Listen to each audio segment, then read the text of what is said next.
भय आतुर कपि भागन लागे, यद्यपि उमा जिति हहीं आगे। कौ कह कह अंगद हनुमंता, कहनन लील दुबिद बलवंता। शिव जी कहते हैं, बानर भयातुर होकर डर के मारे घबरा कर भागने लगे। यद्यपि हे उमा, आगे चलकर वे ही जीतेंगे। कोई कहता है अंगद हनुमान कहाँ है, बलवान नल नील और द्विविद कहाँ है। निज दल बिकल सुना हनुमाना, पश्चिम द्वार रहा बलवाना। मेघनाद तह करई लड़ाई, टूट न द्वार परम कठिनाई। हनुमान जी ने जब अपने दल को विकल हुआ सुना, उस समय वे बलवान पश्चिम द्वार पर थे। वहाँ उनसे मेघनाद युद्ध कर रहा था। वह द्वार टूटता न था, बड़ी भारी कठिनाई हो रही थी। पवन तनय मन भायति क्रोधा, गरजेउ प्रबल काल समजोधा। कूदि लंक गढ़ ऊपर धावा, गहि गिरि मेघनाद कहूँ धावा। तब पवन पुत्र हनुमान जी ने मन में बड़ा भारी क्रोध किया। वे काल के समान योद्धा बड़े जोर से गरजे और कूद कर लंका के किले पर आ गए और पहाड़ लेकर मेघनाद की ओर दौड़े। भंजेउ रथ सारथी निपाता, ताहि हृदय महु मार सिलाता। दूसरे सूत बिकल तेहि जाना, चंदन घालि तुरत गृह आना। रथ तोड़ डाला, सारथी को मार गिराया और मेघनाद की छाती में लात मारी। दूसरा सारथी मेघनाद को व्याकुल जानकर उसे रथ में डालकर तुरंत घर ले आया। अंगद सुना पवन सुत, गढ़ पर गयउ अकेल। रन बांकुरा बाली सुत, तरकि चढ़ेउ कपि खेल। इधर अंगद ने सुना कि पवन पुत्र हनुमान किले पर अकेले ही गए हैं, तो रन में बाके बाली पुत्र बानर के खेल की तरह उछलकर किले पर चढ़ गए। युद्ध विरुद्ध कुद्ध दो बंदर, राम प्रताप सुमिरि उर अंतर। रावण भवन चढ़े दो भाई, करहि कौशलाधीश दोहाई। युद्ध में शत्रुओं के विरुद्ध वानर क्रुद्ध हो गए। हृदय में श्री राम जी के प्रताप का स्मरण करके दोनों दौड़कर रावण के महल पर जा चढ़े और कौशल राज श्री राम जी को दुहाई बोलने लगे। कलश सहित गहि भवन ढहावा, देखि निशाचर पति भय पावा। नारी वृंद कर पीटहि छाती, अब दुई कपि आए उत्पाती। उन्होंने कलश सहित महल को पकड़कर ढहा दिया। यह देखकर राक्षस राज रावण डर गया। सब स्त्रियां हाथों से छाती पीटने लगी और कहने लगी, अब की बार दो उत्पाती बानर एक साथ आ गए। कपिलीला करि तिन्हि डेरावहीं, रामचंद्र कर सुजस सुनावहीं। पुनि कर गहि कंचन के खंभा, कहन करिए उत्पात अरंभा। वानर लीला करके घुड़की देकर दोनों उनको डराते हैं और श्री रामचंद्र जी का सुंदर यश सुनाते हैं। फिर सोने के खंभों को हाथ से पकड़कर उन्होंने परस्पर कहा कि अब उत्पात आरंभ किया जाए। गर्जी पड़े रिपु कटक मझारी, लागे मर्दय भुजबल भारी।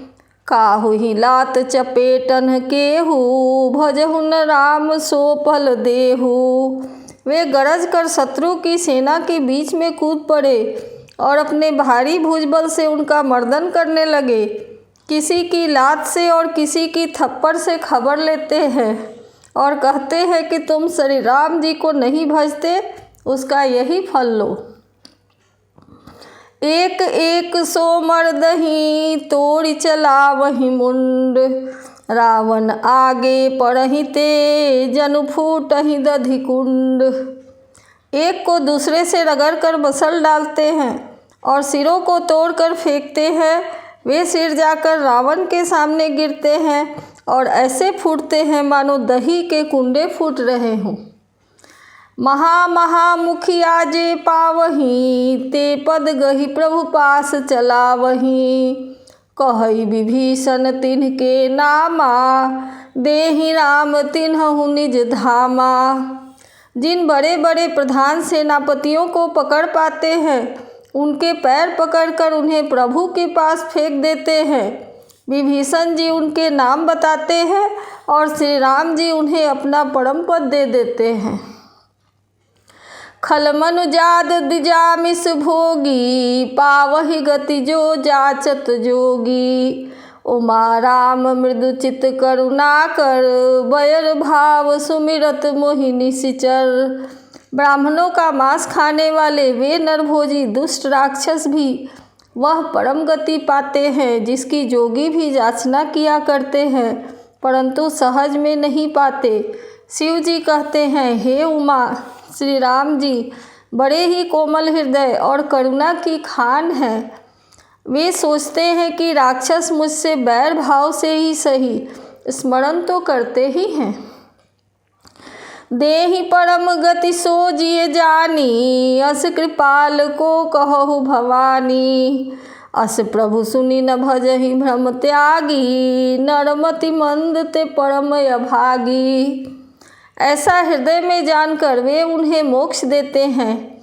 हे भवानी, कहो तो ऐसे कृपालु कौन है? प्रभु का ऐसा स्वभाव सुनकर भी जो मनुष्य भ्रम त्याग कर उनका भजन नहीं करते, वे अत्यंत मंद बुद्धि और परम भाग्यहीन हैं। अंगद अरु हनुमंत प्रवेशा, कीन्ह दुर्ग अस कह अवधेशा। लंका दौ कपि सोहहि कैसे, मथहि सिंधु दुई मंदर जैसे। श्री राम जी ने कहा कि अंगद और हनुमान किले में घुस गए हैं। दोनों बानर लंका में विध्वंस करते ऐसे शोभा दे रहे हैं जैसे दो मंदराचल समुद्र को मथ रहे हों। भुजबल रिपुदल दलमली, देखि दिवस कर अंत। कूदे जुगल विगत श्रम, आए जहाँ भगवंत। भुजाओं के बल से शत्रु की सेना को कुचलकर और मसलकर फिर दिन का अंत होता देखकर हनुमान और अंगद दोनों कूद पड़े और थकावट रहित होकर वहां आ गए जहां भगवान श्री राम जी थे। प्रभुपद कमल शीस तिन्ह नाये, देखि सुभट रघुपति मन भाए। राम कृपा करी जुगल निहारे, भय विगत श्रम परम सुखारे। उन्होंने प्रभु के चरण कमलों में सिर नवाए। उत्तम योद्धाओं को देखकर श्री रघुनाथ जी बहुत मन में प्रसन्न हुए। श्री राम जी ने कृपा करके दोनों को देखा, जिससे वे श्रम रहित हो गए। गए जानी अंगद हनुमाना, फिरे भालु मरकट भट नाना। जातु धान प्रदोष बल पाई, धाये करी 10 शीस दोहाई। अंगद और हनुमान को गए जानकर सभी भालू और बानर वीर लौट पड़े। राक्षसों ने सायंकाल का बल पाकर रावण को दुहाई देते हुए वानरों पर धावा किया। निशिचर अनी देखी कपि फिरे, जहाँ तह कटकटाई भट भिरे। दौदल प्रबल पचारी पचारी, लड़त सुभट नहीं मानहि हारी। राक्षसों की सेना आती देखकर वानर लौट पड़े और वे योद्धा जहाँ तहाँ कटकटा कर भिड़ गए। दोनों ही दल बड़े बलवान हैं। योद्धा ललकार ललकार कर लड़ते हैं, कोई हार नहीं मानते। महावीर निशिचर सब कारे, नाना बड़न बली मुख भारे। सबल जुगल दल समबल जोधा, कौतुक करत लड़त अति क्रोधा। सभी राक्षस महान वीर और अत्यंत काले हैं और वानर विशालकाय तथा अनेकों रंगों के हैं। दोनों ही दल बलवान हैं और समान बल वाले योद्धा हैं। वे क्रोध करके लड़ते हैं और वीरता दिखाते हैं।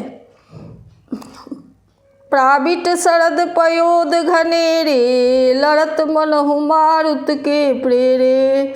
अनिपेय कंपन अरुअति काया, विचलत सेन कीन्ह इन्ह माया।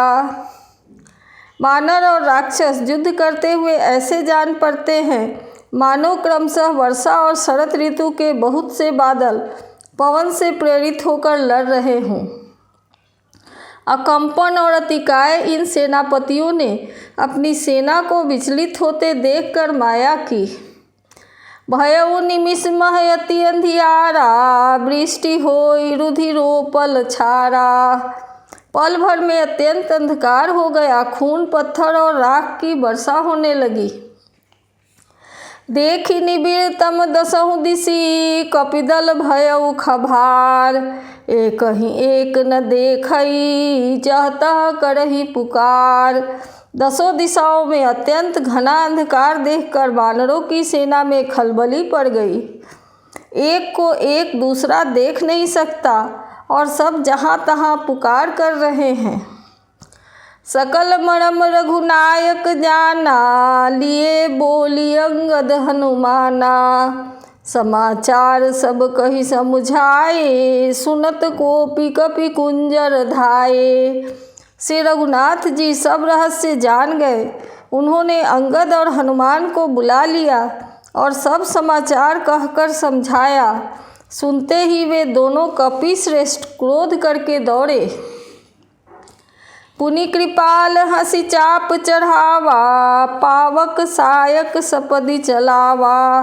भयउ प्रकाश कतहु तम नाही, ज्ञान उदय जिमि संशय नाही।